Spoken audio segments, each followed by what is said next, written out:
तस्मै श्रीगुरवे नमः। नमो विष्णुपादाय कृष्णपृष्ठाय भूतले श्रीमते भक्तिवेदांत स्वामी नामिने। नमस्ते सारस्वते देवे गौरवाणी विचारिणे निर्विशेष शून्यवादी पाश्चात्य देशतारिणे। जय श्री कृष्ण चैतन्य प्रभु नित्यानंद श्री अद्वैत गदाधर श्रीवासादि गौर भक्तवृंद। हरे कृष्णा कृष्ण कृष्ण हरे हरे हरे राम राम राम हरे हरे। हरे कृष्णा। आप सबका भक्ति सामने सिंधु की कक्षा में एक बार फिर से स्वागत है। हम लोग पहले जो पढ़ रहे हैं उसको समझ लेते हैं कि पढ़ क्या रहे हैं। फिर 3 दिन से हमने केवल और केवल भगवान के बारे में कथाएं ही सुनी। हम लोग पढ़ रहे हैं विभाव। क्या पढ़ रहे हैं? विभाव। और विभाव के हमने 2 भाग देखे थे। एक को कहते हैं आलंबन, आलंबन, और दूसरा कहा जाता है उद्दीपन। और इस विभाव के अंतर्गत क्या आते हैं? पहले आते हैं विषय, आश्रय और फिर उद्दीपन। जब हम इन तीनों को पढ़ करके समझ लेंगे तब जाकर के विभाव पूरा समाप्त होगा। जब तक हम इन तीनों को नहीं समझ लेते हैं तब तक विभाव चलता रहेगा। इस विषय के अंतर्गत हम लोगों ने भगवान के 64 गुणों को देखा है, जिसमें हम भगवान के अनेक अनेक लीलाओं के माध्यम से भगवान के सभी गुणों का वर्णन कर रहे थे। इसके बाद इनके 4 गुणों के आधार पर इनके व्यक्तित्व का निर्णय होगा, भगवान का व्यक्तित्व कैसा है। और इसके बाद अन्य 8 गुणों का वर्णन होगा जो अन्य किसी के पास नहीं है, और अन्य 8 गुण भी हैं। फिर 18 ऐसे अवगुण होंगे जिसके होने के बाद भी भगवान कृष्ण पूर्ण माने जाते हैं। ये केवल विषय के अंतर्गत आएंगे। 64 गुण, 4 तरह का व्यक्तित्व, 8 प्रकार के गुण और 18 प्रकार के अवगुण जब भगवान के अंदर पाए जाएंगे तो विषय पूर्ण रूप से विषय होगा। आश्रय का मतलब होता है भक्त। क्या होगा इसका? भक्त। और ये भक्त 2 प्रकार के होते हैं, एक नित्य सिद्ध और एक बद्ध। जो नित्य बद्ध कहे जाते हैं, ठीक है।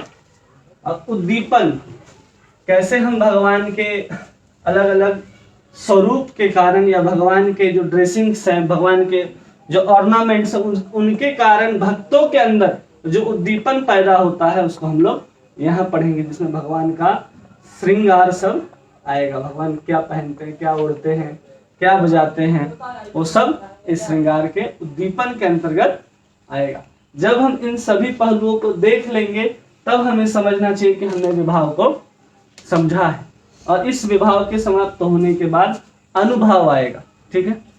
तो ये हम लोग को अभी पढ़ना है भगवान के व्यक्तित्व। तो इसको समझाने से पहले रूप गोस्वामी और प्रभुपाद जी दोनों बताते हैं कि भगवान पूर्ण कब कहे जाएंगे। भगवान समस्त आनंद के आगार जरूर हैं, लेकिन कैसे आगार हैं उसको समझने के लिए हमें समझना पड़ेगा कि भगवान सबसे पहले क्या है? पूर्ण है। और फिर क्या है? पूर्ण तर है। और फिर पूर्णतम है। इन तीनों को समझना है। भगवान पूर्ण कब कहे जाते हैं? जब भगवान द्वारिका में निवास कर रहे हैं। कहाँ निवास कर रहे हैं? द्वारिका में। तो भगवान क्या है? पूर्ण है, क्योंकि उन्होंने अपनी समस्त लीलाओं को और समस्त अपने कार्यकलापों को पूर्ण रूप से प्रदर्शित कहाँ पर किया है? द्वारिका में। लेकिन उससे ज्यादा प्रदर्शित कहाँ पर किया है? क्योंकि द्वारिका में जो उनकी पटरानियां हैं, जो सखा हैं, वो सब उनके संबंधी हैं। लेकिन द्वारिका में देखा जाए, पूर्णोत्तर में देखा जाए, मथुरा में, तो बहुत सारे ऐसे लोग हैं जिनका भगवान के साथ कोई संबंध नहीं था। जिसमें उदाहरण आता है कुब्जा का, जिसको भगवान ने केवल सुंदरी बनाया था और उसके साथ संग करते हैं, तो ये पूर्णतर कहा जाएगा। और पूर्णतम केवल और केवल ब्रज के अंदर, जहां पर भगवान ने परकिया गोपियों के साथ, जो अपने से विवाहित नहीं है फिर भी उनके साथ भगवान यहाँ हर तरह के क्रियाकलाप को करते हैं। माखन चोरी भी यही करते हैं, अलग तरह का व्यवहार भी यही करते हैं, जिससे पता चलता है पूर्णतम कैसे हैं। यहाँ के जितने भी व्यवहार हैं वो कैसे दिखाई देंगे? 18 अवगुणों के अंदर दिखाई देंगे।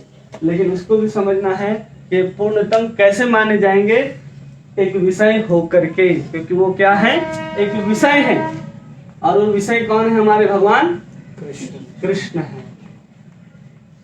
तो हम लोग यहाँ समझेंगे कि भगवान के और कौन कौन से गुण होते हैं। भगवान यहाँ द्वारिका में अगर 64 गुणों को प्रदर्शित करते हैं, तो मथुरा में 8 कुछ और यहाँ 18 अवगुणों के साथ भगवान पूर्णतम हो जाते हैं। समझ में आया? 64 + 8 + 18। हाँ, तो यह है भगवान का स्वरूप। उसको डिफाइन करने के लिए सबसे पहला यहाँ पर लिखते हैं रूप गोस्वामी कि 4 ऐसे विरोधी गुण होने चाहिए कृष्ण के अंदर। कैसे गुण? विरोधी, मतलब एक साथ अच्छा भी होना चाहिए, एक साथ बुरा भी होना चाहिए। एक तरफ भगवान को बताते हैं कि वो प्रशांत हैं और दूसरे तरफ बताते हैं कि वो क्रोधी भी हैं। जब ऐसे विरोधी बातों को मिला करके किसी व्यक्ति का व्यक्तित्व बनता है, तो उसको क्या कहते हैं? पहलू।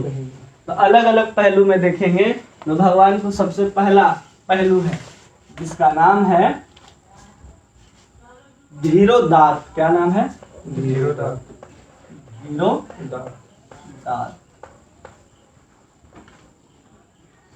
धीरोदात।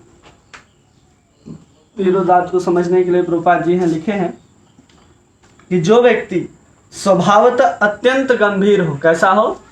स्वभाव से अत्यंत गंभीर हो, भद्र हो, क्षमाशील हो, कृपालु हो, दृढ़ संकल्प वाला हो, विनीत हो, अत्यंत योग्य हो, पराक्रमी हो तथा शरीर से बहुत आकर्षक हो, ऐसा व्यक्ति धीरोदात कहलाता है। तो हमने भगवान का अत्यंत गंभीर स्वरूप भी देखा जब 64 गुण देख रहे थे। मतलब यहाँ वर्णन जितने भी गुण हैं वो सब हमने पहले देखा है, 64 गुणों के अंदर देखा है।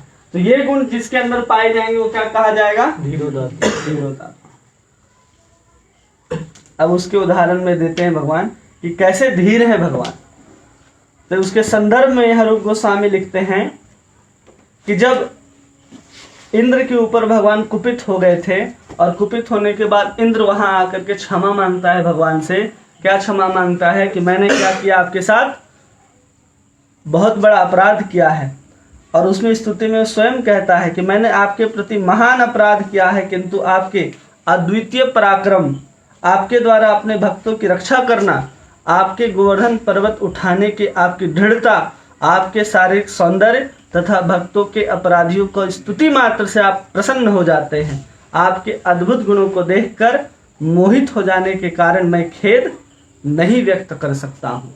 यहाँ भगवान का कौन सा गुण प्रकट हो रहा है? कि भगवान क्षमाशील हैं और बहुत कृपालु हैं। और दृढ़ संकल्प किस लिए है? भगवान का गोवर्धन उठाने के लिए भगवान का दृढ़ संकल्प है। और जब भगवान ने गोवर्धन को उठाया है तो उनका जो स्वरूप है, आज भी नाथ द्वारा में जाकर के देखेंगे तो बहुत सुंदर स्वरूप है। बायां हाथ भगवान का ऊपर है और दाहिना हाथ उन्होंने कमर पे रखा है। उस स्वरूप को देख करके क्या होते हैं? सभी लोग मोहित हो जाते हैं। इन सबको एक ही श्लोक में इंद्र ने स्तुति कर दी, जिसको बोलते हैं धीरोदात। ठीक है। दूसरा धीर ललित। धीर ललित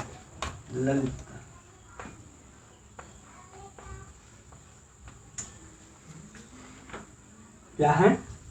धीर ललित। धीर ललित किसे कहा जाता है? जो स्वभाव से विनोदशील हो। कैसा हो? विनोदशील। सदैव तरुण रहने वाला, हमेशा क्या रहे? जवान रहे। और परिहास पटु हो, मतलब हंसी मजाक करने में वो पटु होना चाहिए। और तथा समस्त चिंताओं से मुक्त हो, वो धीर ललित कहलाता है। क्या कहलाता है? धीर ललित। जो समस्त चिंताओं से मुक्त हो, जो परिहास पटु हो, जो सदैव तरुण हो और जो विनोद करने में एक्सपर्ट, वो क्या कहलाएगा? धीर ललित। तो इसके विषय में संदर्भ में लिखते हैं कि ब्राह्मण पत्नियां जिसे भगवान कृष्ण अपने मित्रों को भेजे थे कि लेकर के आओ, भगवान कृष्ण और बलराम दोनों भूखे हैं, तो वो ब्राह्मण पत्नियां आपस में बात करते हुए कहती हैं कि भगवान श्री कृष्ण जब राधा रानी एकांत में बैठ करके अपने सखियों के साथ चर्चा कर रही थी, तो भगवान कृष्ण अचानक वहां पर पहुंचते हैं और पहुंचने के बाद वहां पिछली रात बिताई गई जो भी उन्होंने रास में किया था उन सभी बातों का वहां वर्णन करना आरंभ करते हैं।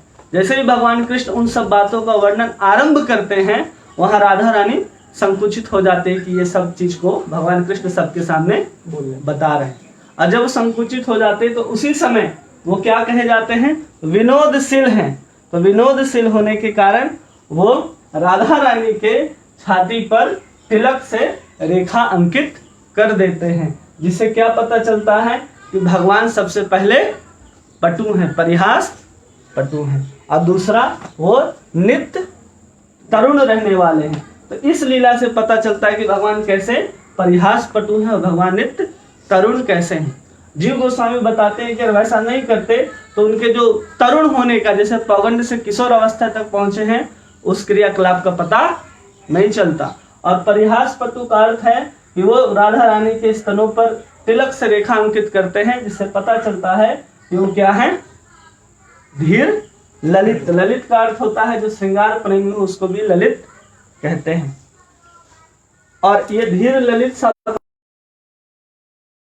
है, जब कृष्ण आते हैं तो करोड़ों कामदेव उसके सामने मूर्छित होकर के गिर जाते हैं। इतने सुंदर और इतने धीर ललित हमारे गोविंद हैं, इसलिए उनको मनमोहन भी कहा जाता है।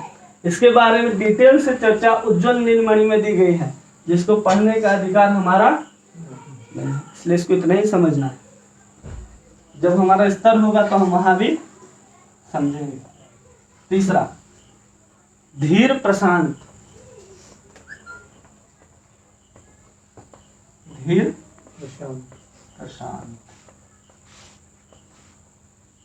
भगवान क्या है? धीर प्रशांत। धीर प्रशांत किसे कहा जाता है? जो अत्यंत शांत हो। कितना शांत हो? अत्यंत शांत हो, सहिष्णु हो, विचारवान हो, उपकारी हो, वह धीर प्रशांत कहलाता है। समझ रहे? यहाँ पर क्या था? क्षमाशील, यहाँ पर प्रशांत। लेकिन अब जो गुण आएगा वो सबसे अपोजिट होगा। अब चौथा गुण जो है धीरोद्धात, वो क्या है? इन सब में जो जो गुण आए हैं उसके ठीक अपोजिट गुण उनके अंदर देखे जाएंगे। तो धीर प्रशांत जब कहा जा रहा है तो समझना चाहिए यहाँ पर भगवान क्या है? अत्यंत विचारवान है, अत्यंत शांत है और अत्यंत सहिष्णु है। वो कौन कहलाएगा? धीर प्रशांत। और ये जो गुणों का हम वर्णन कर रहे हैं, धीर प्रशांत सहिष्णु, ये सब पहले वर्णन किया जा चुका है। इसलिए जब धीर प्रशांत कहते हैं तो इसके संदर्भ में रूप गोस्वामी लिखते हैं कि युधिष्ठिर इस सभा में एक बार बैठ करके युधिष्ठिर महाराज वहां पर धर्म के बारे में चर्चा कर रहे थे, और भगवान श्री कृष्ण वहां पहुंचते हैं कैसे? एक विद्वान ब्राह्मण की तरह वहां पहुंचते हैं और धर्म की बातों की चर्चा आरंभ करते हैं। उनके आंखों को देख करके और उनकी बात करने के स्टाइल को देख करके लोग समझ जाते हैं कि ये सब बातों को करने में बहुत निपुण है, जिसमें कहा जाता है कि क्या है? विचारवान है। और उसी में कहा जाता है कि वही भगवान अत्यंत शांत होकर के पांडवों का दूत भी बनते, पांडवों का अंगरक्षक भी बनते हैं, पांडवों की रक्षा भी करते हैं। सब कुछ कौन करते हैं? कृष्ण करते हैं। अपने धीर प्रशांत जो गुण है उसके कारण भगवान ये सब कुछ कर पाते हैं। चौथा, धीर धीरोदात।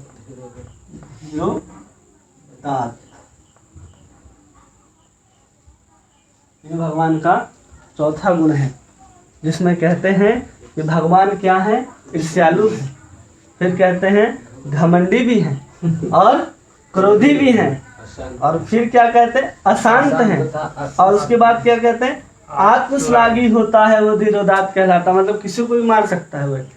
अभी यहाँ तक क्या कहा जा रहा था, शांत है, क्रोध नहीं करते हैं, क्षमाशील हैं, ललित हैं। अब यहाँ पर क्या कहा जा रहा है कि क्रोधी हैं, किसी को भी मार सकते हैं, घमंडी हैं और ईर्ष्यालु हैं। जिसके अंदर एक गुण होगा वो धीरोदात कहलाएगा। अब ऐसा कैसे संभव है, तो उदाहरण में प्रभुपाद जी लिखते हैं, जब कालिया यवन को पत्र लिख रहे थे कृष्ण कि हम तुमको मार देंगे, तो उसको लिखते हैं कि हे पापी मेंढक, मैं तुम्हारे लिए एक नाग के समान हूँ। किसके समान हूँ, नाग के समान। तो सोचिए लिख कर कैसे रहे हैं कि मैं तुम्हारे लिए क्या हूँ, एक नाग के समान हूँ। अब कालिया यवन को संबोधित क्या करते हैं कि तुम एक पापी मेंढक के समान हो। तो क्यों ऐसा संबोधित कर रहे हैं, कौन से गुण के कारण, कि पहले तो उनके अंदर घमंड जो है और उनके अंदर क्रोध जो है वो बहुत अधिक बढ़ गया है, क्योंकि वो क्या करना चाह रहे हैं कि वो मेढक को सांप बन करके निगल लेना चाह रहे हैं। इसलिए कालिया एवं को स्मरण दिलाते हैं कि सारे ब्रह्मांडों को अपनी चितवन मात्र से छार कर सकते हैं। ये भगवान का घमंड है जो यहाँ पर प्रदर्शित हो रहा है। और फिर और एक बार मृग रूप धारण किए हुए एक असुर ने जब युद्ध के लिए कृष्ण ने उसे पुकारा था, तो उस समय भगवान कहते हैं कि मैं तुम्हारे समक्ष कृष्ण नामक गजराज के रूप में आया हूँ, या तुम हार मान लो और युद्ध से भाग जाओ, फिर मृत्यु तुम्हारी प्रतीक्षा में रत है। यह कृष्ण की ललकारने की प्रवृत्ति अलौकिक चरित्र के विरुद्ध नहीं है। भगवान क्या कर रहे हैं यहाँ पर, अपने जो अलौकिक जो चरित्र है उसके विरुद्ध कार्य नहीं कर रहे हैं, क्योंकि कुर्म पुराण कहता है कि अगर भगवान ऐसा नहीं करेंगे तो भगवान की पूर्णता सिद्ध नहीं होगी। भगवान के अंदर समस्त अच्छाई ही अच्छाई दिखेगा तो पूर्ण नहीं हो सकता। भगवान के अंदर कुछ बुराई भी होना चाहिए, लेकिन वो बुराई भी भगवान के लिए अच्छाई बन जाती है। उसको आगे देखेंगे, समझेंगे। और यह कुर्म पुराण वर्णन करता है कि भगवान ना अधिक मोटे हैं, ना भगवान अधिक पतले हैं, ना भगवान सूक्ष्म है, ना भगवान स्थूल हैं। उनकी आंखें लाल हैं और वे सर्वशक्तिमान हैं। वे संपूर्ण ऐश्वर्य से युक्त हैं। कृष्ण के में विरोधी गुणों का होना तनिक भी आश्चर्यजनक नहीं है। मनुष्य को चाहिए कि आचार्यों से कृष्ण के गुणों को समझे, यह समझने का प्रयास करे कि इन गुणों का सदुपयोग वो कैसे कर सकते हैं। तो इन अवगुणों के कारण भी भगवान पूर्ण माने जा रहे हैं। फिर महावराह पुराण में कहा गया है, विष्णु यामल पुराण में भी कहा गया है कि भगवान क्या है, सच्चिदानंद विग्रह हैं। उनके अंदर 18 जो दोष हमने बताए उधर, उसको प्रभुपाद जी यहाँ लाइन से गिनाते हैं। मोह, थकान, त्रुटि, रुक्षता, काम, चंचलता, गर्व, ईर्ष्या, हिंसा, अपमान, परिश्रम, असत्य, क्रोध, लालसा, पराधीनता, ब्रह्मांड पर प्रभुता जताने की इच्छा, द्वैत तथा ठगी, ये सब क्या है, 18 अवगुण के अंदर आते हैं। लेकिन कृष्ण ही एकमात्र पूर्ण है। संपूर्ण होने के कारण उनके अंदर विरोधी गुण देखे जा सकते हैं, अन्य किसी के अंदर ऐसे गुण नहीं देखे जा सकते। इसलिए फिर ब्रह्म संहिता की स्तुति की जाती है, जिसमें कहा जाता है,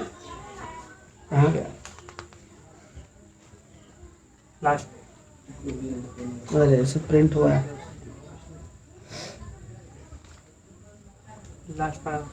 यस्यैक निवसित कालम यथा अलम्ब्यम जीवंती लोभ विलजा जगदंड नाथा विष्णुर्महान एह अस्य कला विशेष गोविंद आदि पुरुषम तमम्। महाविष्णु के अंदर से क्या निकलती है, अनंत कोटि ब्रह्मांड निकलते हैं, लेकिन फिर भी कृष्ण क्या है, उन सबके उद्गम है। किसके उद्गम है, उन महाविष्णु के भी उद्गम है, जिसको हम प्रणाम करते हैं। इसको एक लाइन में लिख करके ये समाप्त किया जाता है। लेकिन हम लोग पहले 18 गुण को, अवगुणों को समझेंगे कि 18 अवगुण कैसे गुण के रूप में भगवान के अंदर प्रदर्शित होते हैं। तो उसको हमने रूप गोस्वामी के किताब से लिख करके लाया है।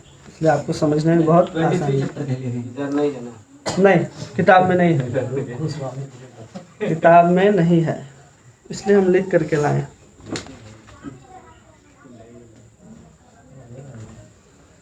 ये नोट शेयर नहीं हुआ ना? दे तो दिए हैं, इसको मिटा दें, कोई दिक्कत इससे? नहीं। जिसके पास भागवतम है अगर रेफरेंस निकालेंगे तो बहुत आसान होगा इसको समझने में। भागवतम है ना, कौन निकालेगा जल्दी जल्दी?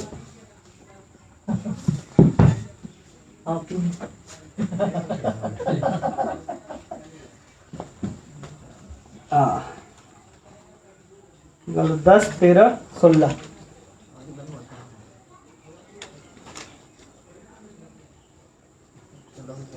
तो सबसे पहला अवगुण क्या लिखते हैं यहाँ प्रभुपाद जी? मोह। सबको तो नहीं बताएंगे, लेकिन समझने के लिए हम लोग समझ जाएंगे कि कैसे सब अवगुण मिलकर के भगवान के साथ गुण के रूप में प्रदर्शित होते हैं।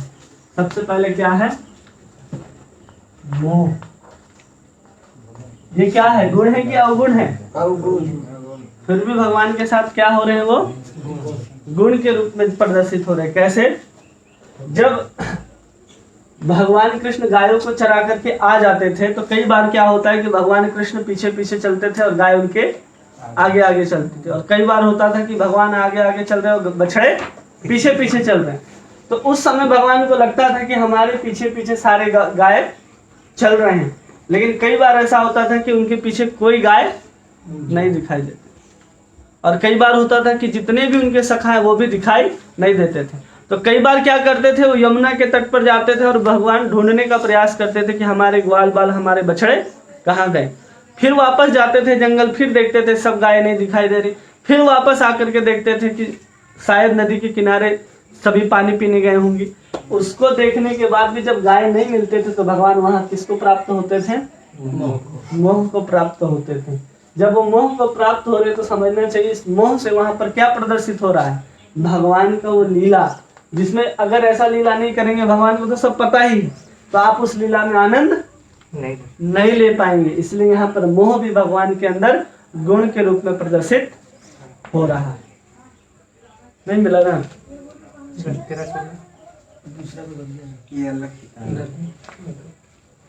ठीक है। प्रथम खंड, दूसरा थकान।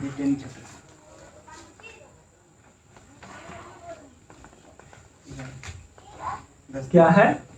थकान। 10, 15, 13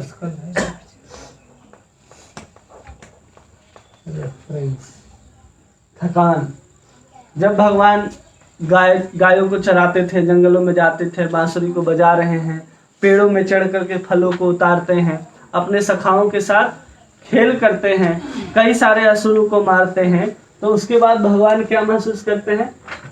तो उस समय भगवान कृष्ण क्या करते हैं? अपने ग्वाल बालों के गोद पर सर रख करके सो जाते हैं, या फिर किसी पेड़ के छाया में भगवान आराम करने लग जाते हैं। ये कहाँ अंकित है?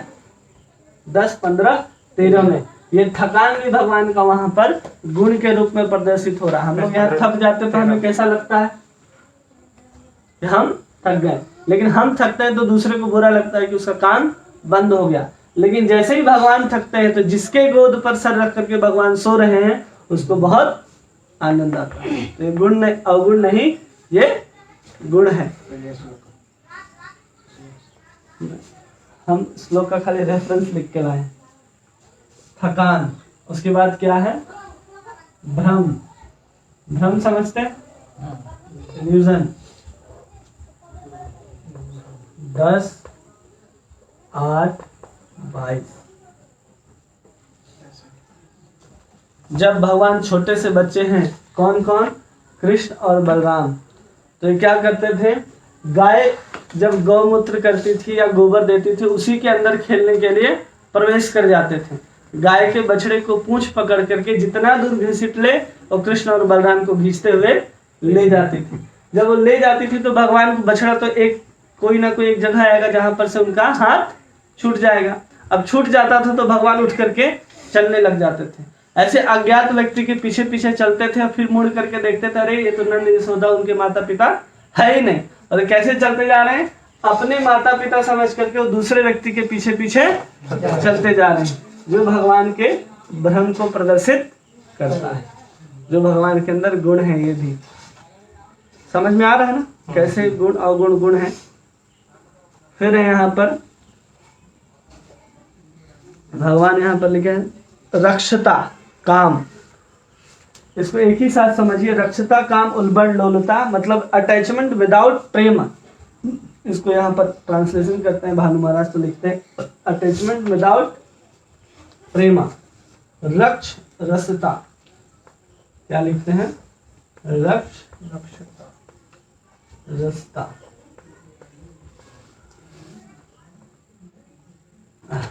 काम उल्बणा, काम मतलब सांसारिक काम यहाँ पर नहीं है। अब यहाँ पर जो भी काम कहा जा रहा है उसका अर्थ है कि वो आध्यात्मिक काम है। लोलता का अर्थ है चंचलता, यहाँ जो लोलता शब्द आया है उसका अर्थ है यहाँ पर चंचलता। ये सबको एक ही साथ यहाँ पर बताया जा रहा है, जिसमें 10-8-29 10-8-29 तो वहाँ देखेंगे भगवान ऐसा काम कैसे कर रहे हैं, कैसे प्रदर्शित कर रहे हैं। तो यहाँ पर कहा गया है कि जब भगवान किसी गोपी के घर माखन चोरी करने के लिए जाते थे तो उस गोपी के मटके को उठा करके वो स्वयं खाने लग जाते थे, और खाने के बाद क्या कर रहे हैं, वो उस माखन को किसी गाय को या किसी बंदर को खिला रहे हैं। कौन खिला रहा है, भगवान कृष्ण। भगवान कृष्ण क्या कर रहे हैं, गोपी के घर जाकर के माखन उठा करके खा रहे हैं और उसको बंदरों के साथ बांट भी रहे हैं। तो इससे क्या पता चलता है, भगवान का चंचलता। और गोपी के घर जो जा रहे हैं भगवान बिना किसी कारण के, वो क्या है, काम उल्बण। और उस मटकी को क्या करते हैं भगवान, वहां पर फेंक देते हैं, तोड़ देते हैं, पूरा माखन खाते नहीं हैं और उसको भगवान क्या करते हैं, पटक करके फोड़ देते हैं। और फोड़ने के बाद क्या करते हैं भगवान, वहां जो बछड़े बंधे होते हैं उसको खोल देते हैं, और जो बच्चे जो पालने में सो रहे होते हैं उसे ऐसा रुलाते हैं, ऐसा चिकुटी काट करके रुलाते हैं कि गोपियां दौड़ करके आते हैं कि क्या हुआ। तो ये क्या कहलाता है, रक्ष रस्ता, ये चंचलता। ये क्या है, सब अवगुण है, लेकिन भगवान इसको गुणों के रूप में प्रदर्शित कर रहे हैं। जैसे कि माखन चोरी की लीला बहुत प्रसिद्ध है, जिसमें हम सभी बहुत आनंद लेते हैं और भगवान भी आनंद लेते हैं। आगे मात्सर्य, ये गुण है या अवगुण है, मात्सर्य क्या है, मात्सर्य। मात्सर्य का मतलब क्या होता है, द्वेष का आगे का मतलब कि हम किसी से द्वेष कर रहे हैं, किसी से ईर्ष्या कर रहे हैं। तो ये ईर्ष्या कब प्रदर्शित करते हैं भगवान, 10, 25, 16 10, 25, 16 उसमें देखेंगे तो वहां पर क्या हो रहा है कि भगवान बहुत जोर से, इंद्र जो है वो भगवान के ऊपर कुपित होकर के बहुत जोर से वर्षा करना आरंभ कर देता है। जब वर्षा करना आरंभ कर देता है तो भगवान को ऐसा लगता है जो इंद्र है वो छोटा सा लोकपाल बन करके अपने आप को क्या समझ रहा है कि मैं सबका कर्ता धर्ता हूँ, मैं चाहूँ तो अभी उसको मिटा सकता हूँ। ऐसा भगवान क्यों बोल रहे हैं कि हम भी तो ऐसा काम करते हैं, मैं क्या हूँ, इस ब्रज का रखवाला हूँ और मैं इस ब्रज का मालिक हूँ, और इसके सामने क्या औकात है उस इंद्र की, ऐसा सोचना क्या है यहाँ पर भगवान की मात्सर्यता को दिखाता है। भगवान झूठ भी बोलते हैं, क्या करते हैं, इसको मिटाएं इधर।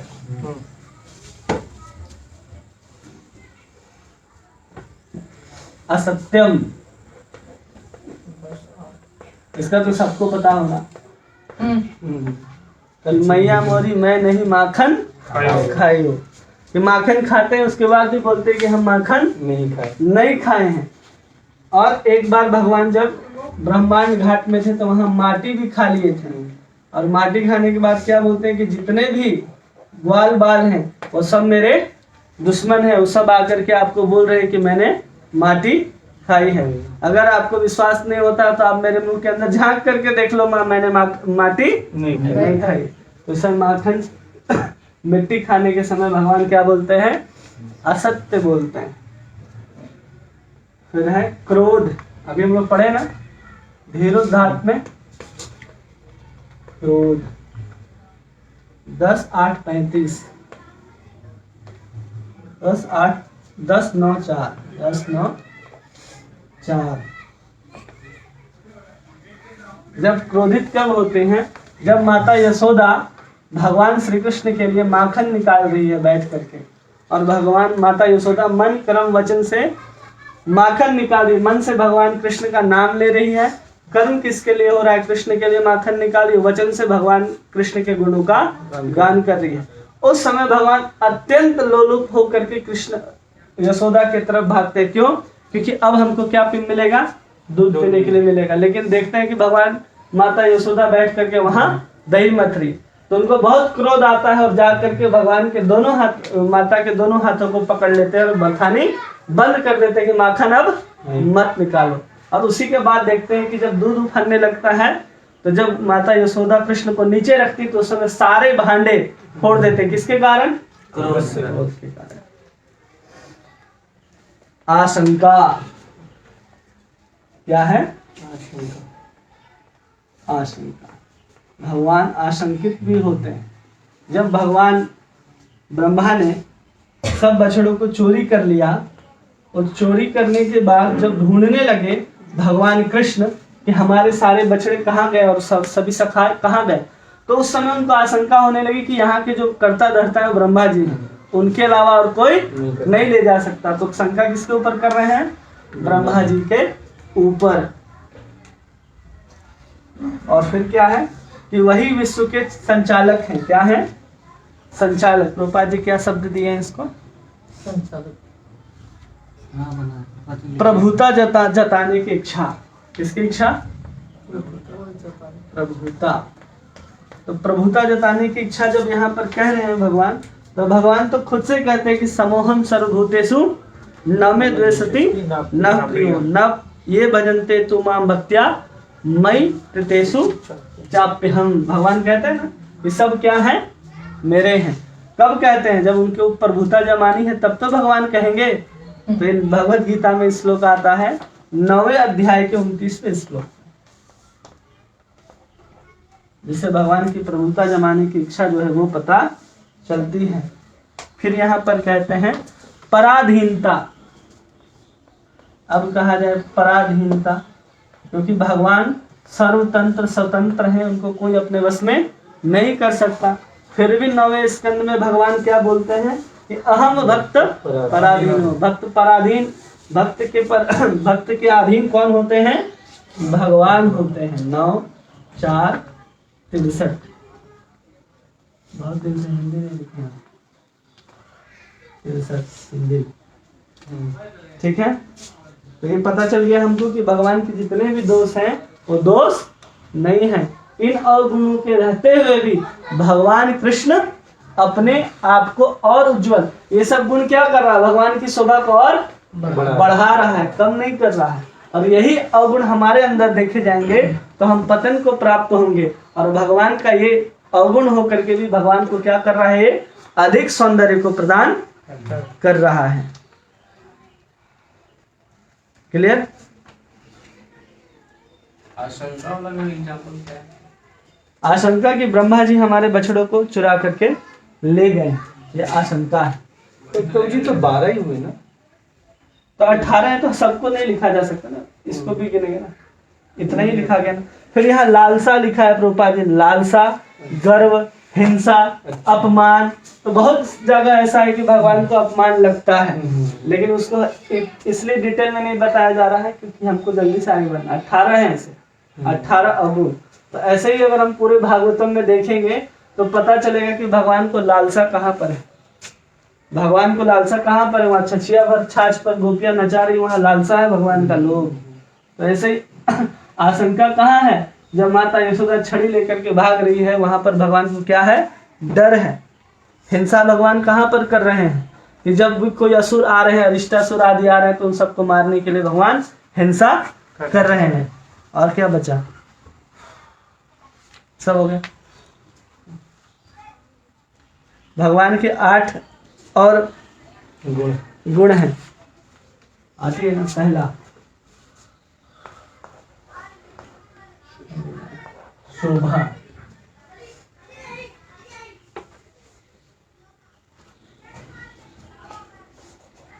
शोभा। दूसरा विलासी,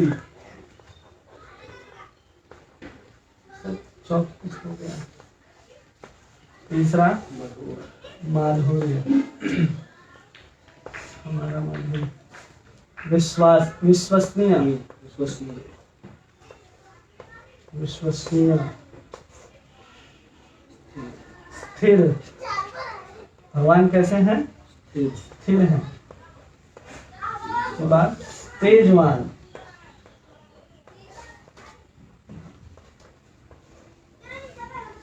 फिर ललित,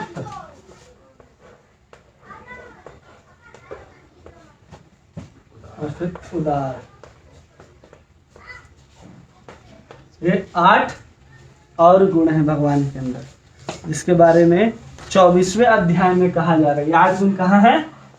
24वें अध्याय के अंदर, जिसमें सबसे पहला क्या है? शोभा। कौन शोभा पाता? वह मनुष्य महान कहलाता है जो तीनों के प्रति अत्यधिक दयालु और अत्यंत शक्तिशाली, श्रेष्ठ, पराक्रमी, उत्साही, दक्ष तथा सत्यनिष्ठ होता है। वही शोभा को प्राप्त करता है। तो इसके संदर्भ में लिखते हैं प्रभुपाद जी और रूप गोस्वामी लिखते हैं कि ये गुण गोवर्धन लीला के समय भगवान कृष्ण में प्रकट होता है। क्या प्रकट होता है? कि भगवान क्या है? कि महान है और दयालु भी हैं, अत्यंत शक्तिशाली हैं और श्रेष्ठ, पराक्रमी भी हैं। तो ये शोभा गोवर्धन लीला में कैसे प्रकट हो रहा है? वो प्रकट इस तरह हो रहा है कि भगवान अगर चाहे तो उस इंद्र से अभी बदला ले सकते थे। वो चाहते तो अभी जाकर के इंद्र को समाप्त करके वापस आ सकते थे, लेकिन वो क्या चाहते हैं कि हम अपने ब्रजवासियों की रक्षा करें। इसलिए उन्होंने उस गोवर्धन को उठाया, जो उनकी शोभा को प्रदर्शित करता है। फिर दूसरा गुण क्या है? विलासी। विलासी का अर्थ होता है जो प्रसन्न रहता है सदैव और हंस करके बात करता हो, उसे विलासी कहते हैं। तो इसमें वर्णन आता है कि जब कंस के यज्ञशाला में भगवान प्रकट होते हैं तो वहां जितने भी मल्ल हैं वो सब दृढ़ता के साथ क्या करते हैं? उनको देखने लग जाते हैं और ऐसे देख रहे हैं जैसे वो हाथी किन्हीं पौधों के ऊपर प्रहार करता है ना, वैसे भगवान प्रहार कर रहे उस मल्लों के ऊपर। जैसे हम और आप कैसे लड़ेंगे तो हमारा चेहरा कैसे डाउन हो जाएगा, अब भी मारेंगे लेकिन यहाँ भगवान मुस्कुराते हुए उस मल्लों के साथ युद्ध कर रहे हैं और उन मल्लों को लग रहा है कि हमसे खेलने आया है, हमको मारने के लिए आया, उनको पता ही नहीं चलता। तो भगवान हंसते खेलते उस मल्लों के साथ युद्ध करते हैं और उनको मार देते हैं। ये कहाँ हो गया? विलास। मल्ल। वाह, राइटिंग सच में युद्ध हो गया अल्लाह का। माधुर्य। फिर क्या है अगला गुण? माधुर्य। इस माधुर्य के वर्णन एक ही श्लोक का वर्णन आता है। जो व्यक्ति वांछनीय गुणों वाला हो, जिसको हम चाहते हैं वैसा गुण उसके अंदर हो, तो व्यक्ति क्या कहलाता है? माधुर्य। माधुर्य। इसको प्रभुपाद जी लिखते हैं मधुर। तो ऐसा कब लिखते हैं? तो एक लीला का वर्णन करते हैं कि वहां पर कदम्ब का फूल चुन रही है राधा रानी और अचानक वहां कृष्ण आ जाते हैं। तो उनको देख करके राधा रानी मुस्कुराती है। कब मुस्कुराती? क्योंकि कृष्ण के अंदर राधा रानी का जो वांछनीय गुण है वो प्रकट होता है। फिर क्या है? भगवान विश्वसनीय है। जो सभी परिस्थिति में विश्वास पात्र बना रहता है वह विश्वसनीय कहलाता है। और भगवान कृष्ण कितने विश्वास पात्र थे? जब भगवान कृष्ण यहाँ पर थे और सभी को पता था कि भगवान असुरों का विनाश करने आए, फिर भी असुर अपना दरवाजा बंद करके नहीं रहते थे। क्यों? उनको पता है कि वैसे आकर के तो मारने वाले नहीं है। और देवता भी निश्चिंत रहते थे। कि असुर हैं, लेकिन भगवान कृष्ण जब तक है यहाँ पर तब तक असुर भी हमारे दरवाजे में आकर के हमारे यहाँ आतंक नहीं फैला सकते। ये विश्वास किसको है? असुरों को भी भगवान के ऊपर विश्वास है और देवताओं को भी भगवान के ऊपर विश्वास है। इसको बोलते हैं विश्वसनीय। और फिर स्थिर, जो प्रतिकूल परिस्थितियों में भी विचलित नहीं होता हो वो स्थिर कहलाता है। तो यह गुण कब प्रदर्शित होता है? जब बाणासुर के साथ भगवान युद्ध कर रहे हैं। कब? जब हरण कर लिया गया। किसका हरण कर लिया गया? भगवान के पोते का हरण कर लिया गया है। किसके द्वारा? चित्रलेखा के द्वारा हरण कर लिया गया है। तो उसके पिता वानासुर जब आते हैं युद्ध करने के लिए, वानासुर दुर्गा का भी भक्त है और शंकर का भी भक्त है। जब उनके हाथ पैर को भगवान काटने लगते हैं उस समय भी भगवान संकोच नहीं करते कि दुर्गा और शिव आ जाएंगे तो मेरा क्या बिगाड़ लेंगे। वहां भी भगवान स्थिरता से कार्य करता है। फिर तेजवान, क्या गुण है अगला? तेजवान, जो हर एक के मन को प्रभावित कर ले वो क्या है? तेजवान, हर एक के मन को प्रभावित कर ले। भगवान कृष्ण जहां भी जाते थे हर कोई का मन उनके तरफ आकृष्ट हो जाता था। उसका विशेष उदाहरण वही मल्ल युद्ध में मिलता है। भगवान जैसे ही प्रवेश करते हैं तो जो मल्ला है वो भगवान को बहुत बड़े योद्धा के रूप में दिखाई देते हैं, कंस को मृत्यु के रूप में दिखाई देते हैं, जो छोटे बच्चे हैं उनको सखाओं के रूप में दिखाई देते हैं, जो वहाँ की नारियां हैं उनको अपने प्रेमी के रूप में दिखाई देते हैं। मतलब जो जैसा हो उसको उस रूप में वो प्रभावित कर लेते हैं। और एक दूसरा गुण ये भी होता है कि अगर उसकी उपेक्षा की जाए, जो तेजवान है, तो क्या हो जाएगा? उस उपेक्षा को असहनीय मानेगा। क्या मानेगा वो? असहनीय। और जब भगवान के पिता वसुदेव का जब वहां पर मजाक उड़ा रहा था कंस, तो भगवान वहां कैसे उपस्थित हो जाते हैं और कैसे देखते हैं? तो कंस को भगवान एक वैश्य की दृष्टि से देखते हैं और उसको खींच करके सिंहासन से लाते हैं और उसका प्राण हर लेते हैं। भगवान का तेज है। तो तेज दो प्रकार के हुए, एक तो किसी को प्रभावित कर ले और दूसरा जो उसकी उपेक्षा करे तेज को, उसको भगवान छोड़ते नहीं है। ललित, जो श्रृंगार प्रेमी हो कौन कहलाता है? ललित। जब रास करना हो तो भी भगवान श्रृंगार करके जाते हैं और किसी असुर को भी मारना हो तो भगवान श्रृंगार करके जाते हैं। कोई भी असुर हो, जैसे पहले अघासुर के मुख के अंदर जितने भी ग्वाल बाल हैं वो प्रवेश कर रहे हैं, लेकिन कृष्ण और बलराम चुपचाप खड़े हैं, अपने धोती को ऊपर उठा रहे हैं, अपने करधनी को बांध रहे कि हम अंदर। तो वो क्या है? ललित है। और उदार इतने हैं कि भगवान अपने भक्तों को अपने आप को ही समर्पित कर देते हैं। भगवान इतने उदार हैं। समझ गए ये बात? ये भगवान के 8 गुण हो गए। अब इसके बाद भगवान का जो भी विषय, जो टॉपिक था हमारा, कौन सा टॉपिक था? विषय, वो पूर्ण हुआ। अब क्या हम लोग पढ़ेंगे? आश्रय। ठीक है, तो आश्रय को हम लोग कल से देखना आरंभ करेंगे और कल हम लोग प्रयास करेंगे आश्रय को पूर्ण रूप से कंप्लीट। और एक दिन में उद्दीपन है। समय तब तो बढ़िया। प्रश्न है, समय है। प्रश्न पूछना। हाँ पूछिए ना। पूछिए। जैसे प्रभु आप 18 अवगुण बताएं। हाँ। वो भक्तों में हुआ तो वो अवगुण है। वो जैसे भक्तों के प्रति हुआ या भगवान के प्रति मोह हुआ तो अवगुण है। भगवान के प्रति मोह हुआ तो अच्छा है ना। भगवान के प्रति अगर मोह हुआ तो अच्छा हुआ। और ये सब गुण जब वर्णन हो जाता है तो रूप गोस्वामी स्पष्ट रूप से लिखते हैं कि ये जो गुणों का वर्णन है उसके पहले जो गुणों का वर्णन होता है वे सब गुण भक्तों के अंदर पाए जाते हैं, लेकिन ये सब नहीं पाया जाता जो हमने अभी बताया। वो साफ साफ लिखा गया है। ठीक है, कौन सा? अभी जो 18 लिखा है वो अवगुण भक्तों के अंदर नहीं पाए जाते। अगर जानबूझ के मतलब प्रोजेक्ट आने की कोशिश भी किया तो फिर वो गलत साबित हो जाएगा। हाँ, तो इसको शुरू करें। कोई और प्रश्न है?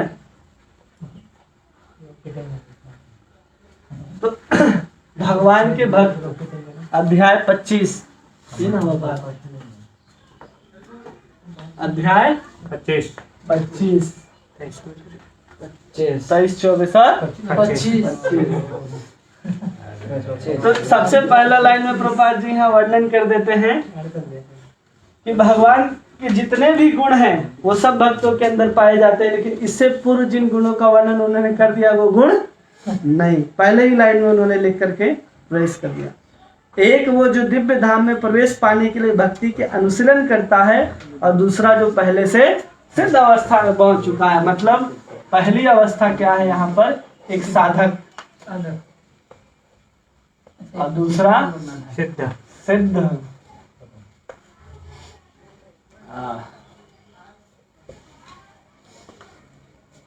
हम यहाँ पर आश्रय को देख रहे हैं। किसको देख रहे हैं? आश्रय को, मतलब भक्तों को देख रहे हैं जिनके अंदर उन रसों की प्राकट्य होगा, जो उस रसों का आस्वादन करेगा। वो क्या है? आश्रय है। उस आश्रय के दो भाग हैं, एक साधक है और एक सिद्ध है। साधक कौन कहलाता है? जो प्रयास कर रहा है कि हमको अभी क्या प्राप्त हो जाए, भगवान का भक्ति प्राप्त हो जाए या भगवान का प्रेम प्राप्त हो जाए। और दूसरा सिद्ध अवस्था कौन है? जो प्रेम को प्राप्त कर चुका है। दूसरा अभी भाव तक ही है, मान लीजिए, या भाव से वो बढ़ करके प्रेम तक आना चाहता है, तो कौन कहलाता है? साधक कहलाता है। और इसमें श्रीमद् भागवतम में कहा गया है कि जो व्यक्ति अटूट श्रद्धा है जिसमें, और वह भगवान के प्रति प्रेम है, जो कृष्ण के भक्तों से मित्रता रखता है, वह अज्ञानियों के प्रति दयालु रखता है, वह अभक्तों में रुचि नहीं दिखलाता, भक्ति के अनुशीलन के पथ पर स्थित कहा जाता है। जो मतलब साधक है वो क्या होता है? मध्यम अधिकारी होता है। कौन अधिकारी होता है? मध्यम अधिकारी। यहाँ मध्यम अधिकारी की बात कही जा रही। साधक कौन है? मध्यम अधिकारी। अगर कोई सिद्ध अवस्था में पहुंच चुका है, किस अवस्था में? तो जैसे ही भगवान की लीलाओं को सुनेगा, उनके गुणों को सुनेगा, उसके आंखों से अश्रु धारा गिरने लगेगी, और जितने भी भौतिक संसार के उसके जलन है वो सब जल करके उसी आंसू के द्वारा समाप्त हो जाएंगे। ऐसा भक्त सिद्ध कहलाता है, जो भक्ति करने से कभी थकता नहीं है। जो साधक है वो कभी कभी थक भी जाता है कि आज बस, लेकिन जो सिद्ध है वो कभी थकने वाला नहीं है। और ये अवस्था कब प्राप्त होती है? एक तो हम भाव के द्वारा हम प्रेम तक पहुंचेंगे। कैसे पहुंचेंगे? भाव से हम पहुंचेंगे। और दूसरा भगवान की कृपा से हम पहुंचेंगे। जब हम ये पढ़ा रहे थे तो बताए थे कि हम भाव तक कैसे पहुंचते हैं, साधन के द्वारा, और बहुत कृपा हो भक्त की तो भाव प्राप्त होता है, और कृष्ण की कृपा हो तो प्रेम प्राप्त हो जाता है। तो जब तक ये कृपा नहीं मिलेगी तब तक हम पूरे विधान को पूरा नहीं कर सकते। अगर कोई निरंतर वैदिक नियमों का पालन करता है तो भाव तक आएगा, और कृष्ण की कृपा मिलेगी तो वो प्रेम तक पहुंचेगा, अन्यथा वो प्रेम तक नहीं पहुंचेगा। इसके विषय में कहा जाता है कि जो ब्राह्मण पत्नियां हैं वे कह रही हैं कि जब, कितने आश्चर्य की बात है कि यद्यपि स्त्रियों न तो यज्ञ पवित्र न तो सुधारात्मक संस्कार स्वीकार किए थे। कौन? स्त्रियों का तो ये सब संस्कार नहीं होता। किसके लिए कहा जा रहा है ये? ब्राह्मण के। फिर भी कृष्ण उनसे क्या मंगाते हैं? भोजन मंगाते हैं, और भगवान उनकी अपने अहेतु की कृपा प्रदान करके उनको भी अपनी प्रेमा भक्ति का दान करते हैं। कैसे? कृपा के माध्यम से। और उसके पहले हम लोग कैसे प्राप्त करेंगे? वैदिक भक्ति के माध्यम से या रागानुगा भक्ति के माध्यम से। तो दो साधन है, और साधक और सिद्ध की अवस्था होती है किसकी? एक आश्रय की, जो उस विषय को ग्रहण करना चाहता है वो क्या कहलाएगा? आश्रय कहलाएगा। और उसको फिर दो कैटेगरी में बांटा गया, एक नित्य सिद्ध और एक नित्य बद्ध। तुरंत खत्म हो गया। नित्य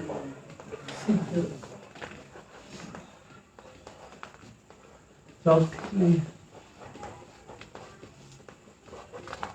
नित्य बद्ध।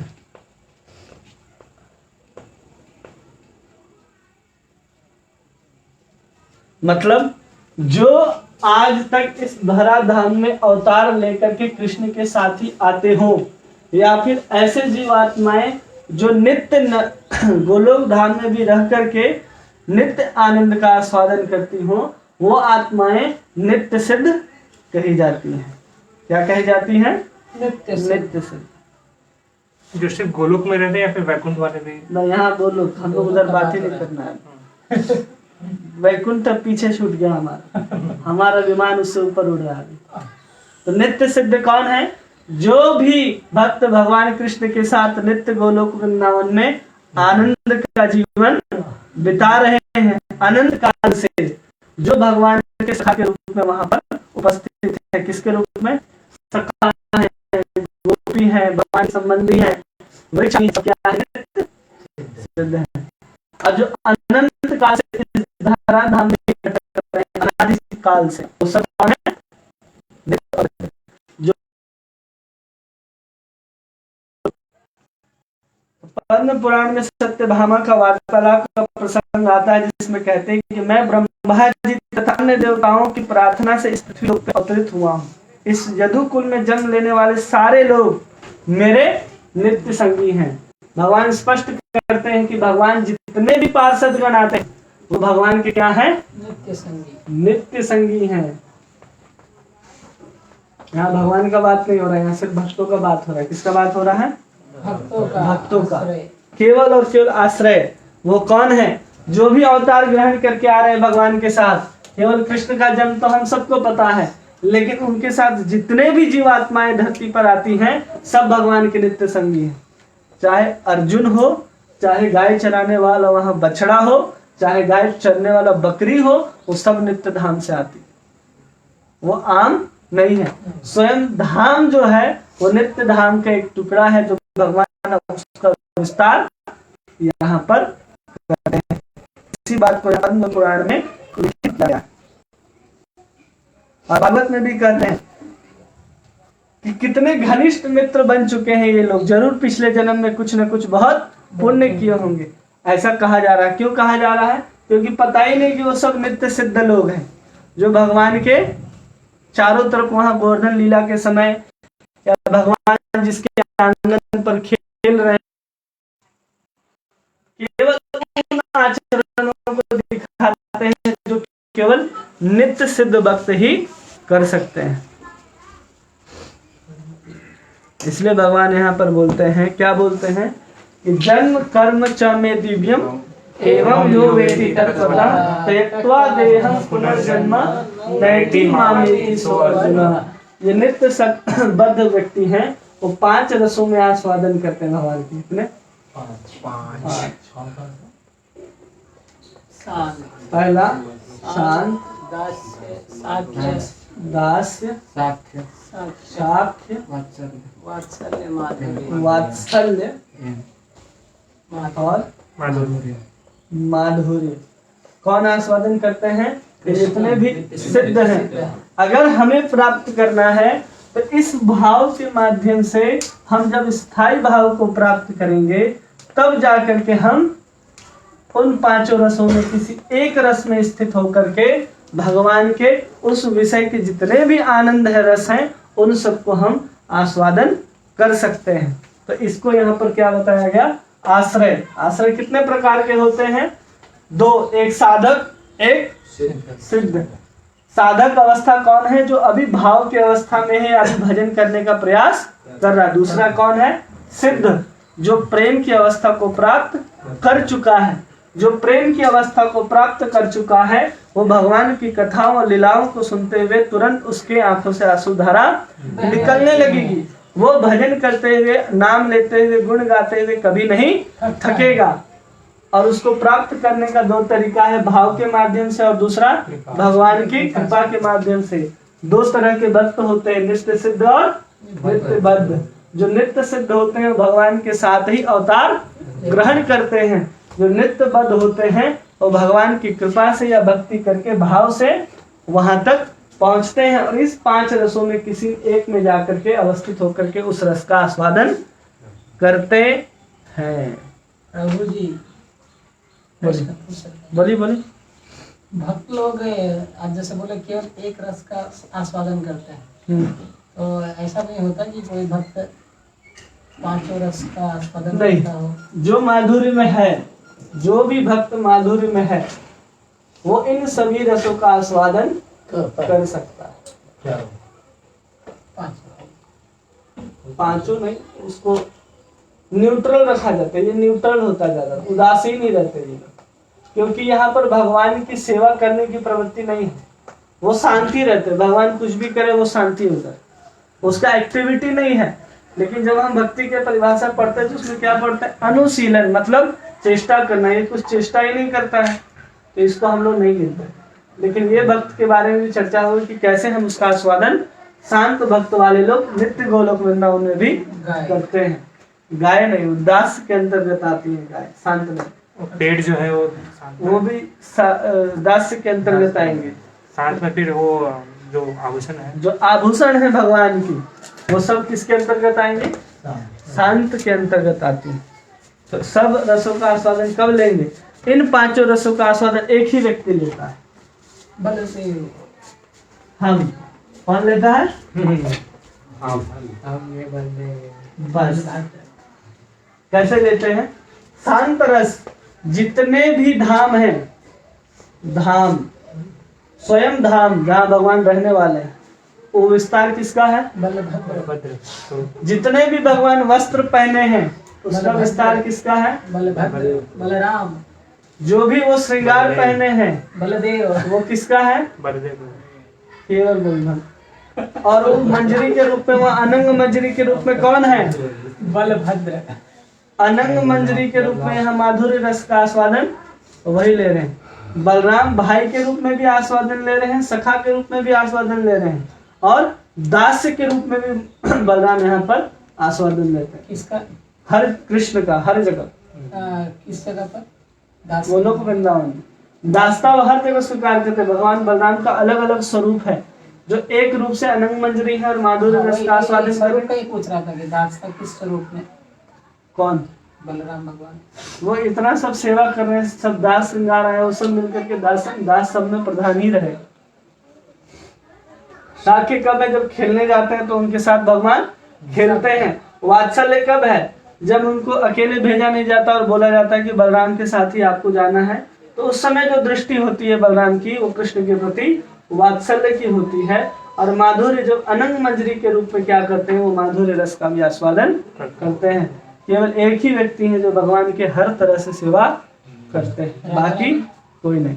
राधा नहीं, राधा रानी तो भगवान की अतरंगा शक्ति है। राधा और कृष्ण कोई अंतर ही नहीं, तो इसमें कोई संशय नहीं। ये समझ में आया? तो इस अध्याय में केवल आश्रय है। जिसको नहीं समझ में आया कल फिर से इसको बताएंगे, और कल उद्दीपन हम लोग शुरू करेंगे कि कितने प्रकार के उद्दीपन होते हैं, कैसे होते हैं। कल हम लोग 26वां अध्याय, और बस केवल 26वां अध्याय, हो सके तो 27वां भी हम लोग करने का प्रयास करेंगे। ठीक है, बलराम भगवान। तब हम लोग का ये खत्म हो जाएगा। छोटा है वो। बलराम भगवान उनके भगवान कृष्ण के अंतरंग क्या, कौन सी स्थिति है? कौन? बलराम भगवान। कृष्ण के विस्तार है ना वो, तो उनका स्वरूप विस्तार होता है, विभाव विस्तार होता है, तो उसके अंतर्गत बलराम जी आता है। स्व अंश में आते हैं। नहीं, और राधा रानी भी तो विस्तार और दो अलग अलग है ना, सोम प्रकाश है और सोम प्रभाव विलास है, उसमें देखना पड़ेगा। ठीक है, तो आप सभी का बहुत बहुत धन्यवाद।